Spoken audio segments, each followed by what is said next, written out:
السلام علیکم ورحمۃ اللہ وبرکاتہ۔ سامعین کرام، ہسٹری آف ورلڈ پارٹ 18 میں بتایا گیا تھا کہ عزازیل جب ساتوں آسمانوں کی سیر کرنے کے ارادے سے نکلتا ہے تو اس نے کئی جگہ دیکھا ہوا تھا کہ عنقریب تم میں سے کوئی اللہ پاک کی نافرمانی کرے گا جس کی وجہ سے وہ مردود بارگاہ ہو جائے گا۔ یہ سارا بیان ہسٹری آف ورلڈ پارٹ 18 میں کیا جا چکا ہے۔ آج آپ کو یہ بتایا جائے گا کیوں آخر شیطان کیوں تباہ و برباد ہوا اور اس کی ساری عبادتیں اس کے منہ پر مار دی گئیں۔ آج اس کے بارے میں ملاحظہ فرمائیں۔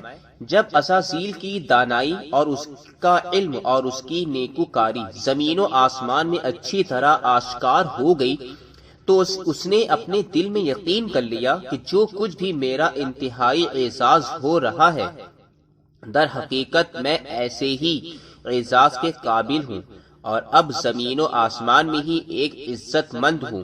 بس جتنی اور جس قدر بھی میری عزت ہو وہ تھوڑی ہے۔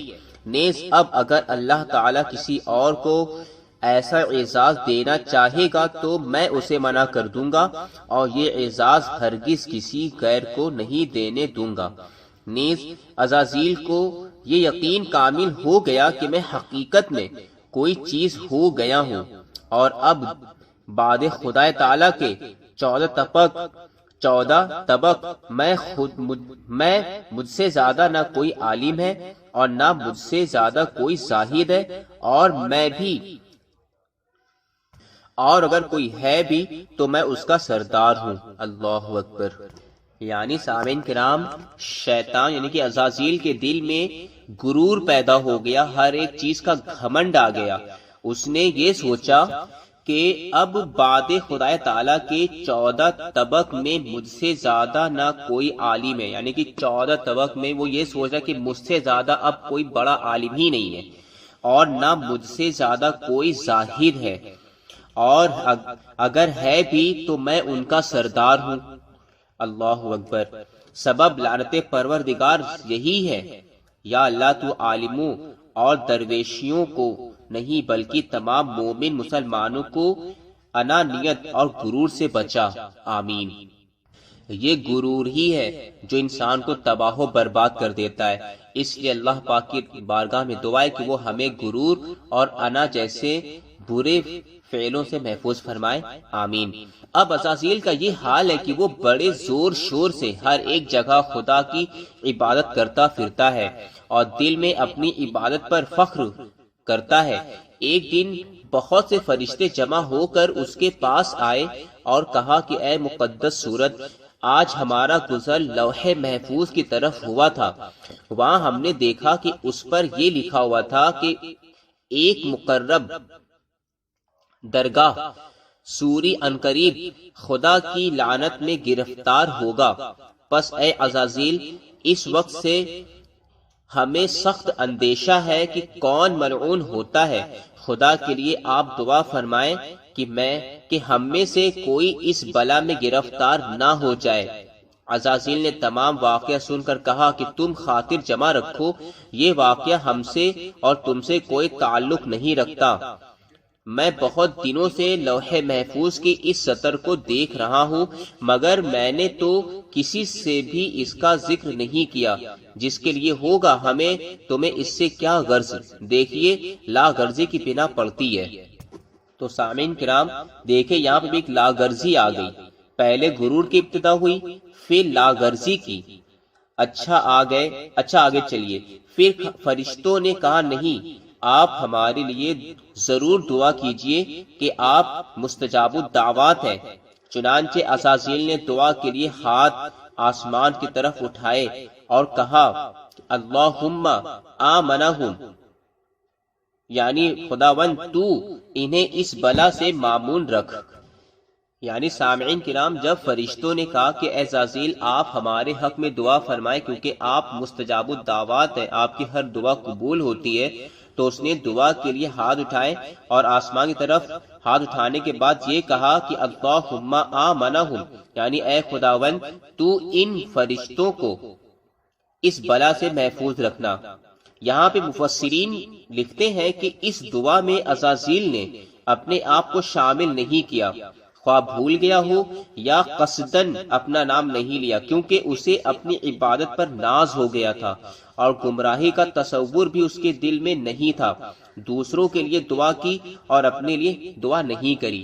تبھی سامعین کرام اپنے مفسرین فرماتے ہیں کہ جب بھی دعا کے لیے ہاتھ اٹھائیں تو خود کو بھی اس دعا میں ضرور شامل رکھیں۔ اگر آپ کسی مومن کے لیے دعا کریں تو اس دعا میں اپنے آپ کو بھی شامل رکھیں، ان سب کا لفظ نہ کریں بلکہ ہمارے کا لفظ یوز کریں کہ یا اللہ ہم سبوں کو ہدایت نصیب فرما، ہم سبوں کی ایمان کی حفاظت فرما، ہم سبوں کو جنت الفردوس میں جگہ نصیب فرما، ہمارے ایمان کی حفاظت فرما۔ تو سامعین کرام ہمیں جب بھی دعا کرنا چاہیے تو اس دعا میں ہمیں خود کو بھی شامل ضرور کرنا چاہیے، جیسا کہ غلطی عزازیل نے کری۔ اس نے گھمنڈ میں آ کر دعا تو کری اور فرشتوں کے لیے دعا کری کہ یا اللہ ان سبوں کو اپنی نافرمانی سے محفوظ فرمانا، خود کو شامل نہیں کیا۔ کاش کہ اگر شامل کر لیا ہوتا تو وہ آج شیطان ہی نہ بنا ہوتا، لیکن اس کو اپنی عبادت میں بہت بڑا گھمنڈ تھا، ناز تھا اس کو، اور گمراہی کا تصور بھی اس کے دل میں نہیں تھا کہ دوسروں کے لیے دعا کی اور اپنے لیے نہیں کی۔ اس کے بعد سامعین کرام ایک مرتبہ عزازیل نے بہشت پہ لکھا ہوا دیکھا کہ اس کے دروازے پر یعنی کہ جنت کے دروازے پر ایک بات لکھی ہوئی تھی کہ ایک بندہ ہے جسے ہم نے بہت اقسام کی نعمتیں عطا فرمائی اور اسے اپنا مقرب بنایا اور زمین و آسمان و جنت کی خلافت اسے مرحمت کی، بس وہ ہمارے ایک حکم کی مخالفت کرے گا جس کے سبب وہ ہمارا ملعون مردود بنے گا۔ عزازیل نے جب یہ دیکھا اسی وقت سجدے میں گرا اور پورے 1000 برس تک اپنی زبان سے اس ملعون پر لعنت کرتا رہا۔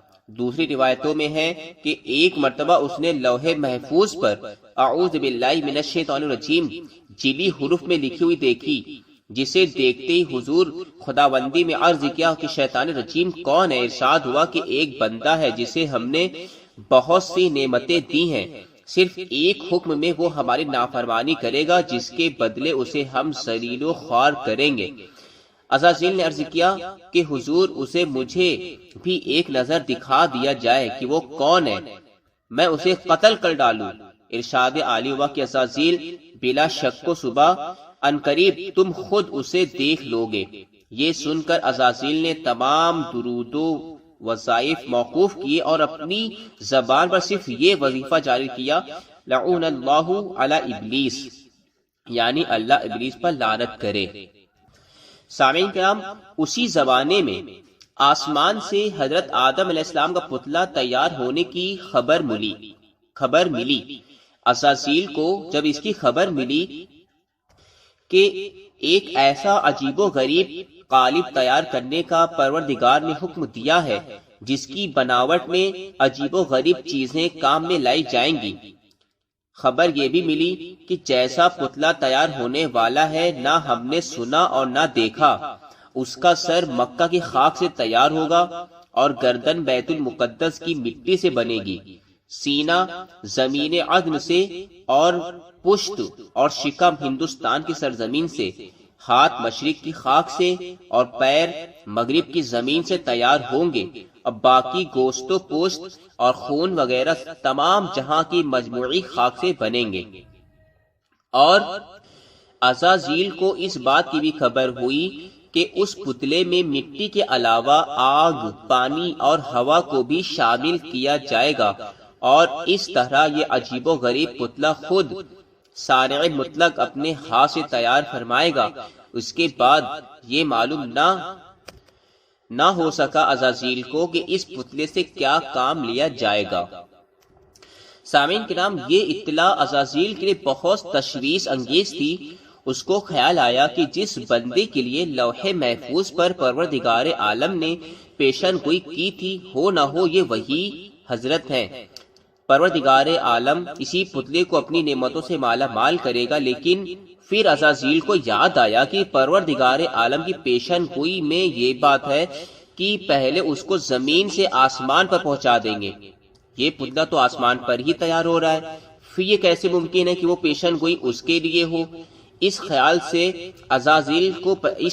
عزازیل کو پریشان کر دیا۔ البتہ اگر یہ پتلا زمین پر تیار ہوتا تو یقیناً شبہ کی کوئی گنجائش ہی نہیں ہوتی، لیکن یہ پتلا تو آسمان پہ تیار ہو رہا ہے، جبکہ اللہ پاک نے فرمایا تھا کہ ہم اس کو زمین سے آسمان پر لے جائیں گے، پھر آسمان سے جنت میں لے جائیں گے، پھر وہ نافرمانی کرے گا۔ تو اس کو یہ بات سمجھ میں آ گئی کہ یہ جو پتلا بن رہا ہے یہ اللہ پاک کی نافرمانی نہیں کرے گا اور یہ پتلا مردود بارگاہ نہیں ہوگا۔ اسی چیز میں وہ بہت پریشان تھا، اور عزازیل نے یہ جاننے کی بھی کوشش کری کہ اس پتلے میں جگہ جگہ کی مٹی کیوں شامل کی گئی، کیا ایک ہی جگہ خاک کا اتنا ذخیرہ نہیں مل سکا جو اس کے لیے کافی ہو جاتا؟ لیکن اس کو پتا چلا کہ مختلف ممالک کی مٹی سے تیار کرنے کا مطلب یہ ہے کہ اس پتلے کی نسل مختلف طبیعت اور مختلف خصائص کی بنے گی، اور اس ترکیب سے عمل کا نتیجہ ایک یہ بھی ہوگا کہ نسل آدم مختلف شکلوں اور مختلف ہستیوں میں نمودار ہو سکے گی۔ تو سامعین کرام، یہ بیان تھا عزازیل کا کہ اس نے کس طرح اپنی عبادت کے گھمنڈ میں آ کر غرور کرنا شروع کر دیا، اور اس کا نتیجہ اس کو یہ ملے گا کہ یہ مردود بارگاہ ہو جائے گا۔ مزید جانکاری کے لیے ہماری ویڈیو کو ضرور دیکھتے رہیں اور ہمارے چینل کو بھی ضرور سبسکرائب کریں۔ السلام علیکم ورحمۃ اللہ وبرکاتہ۔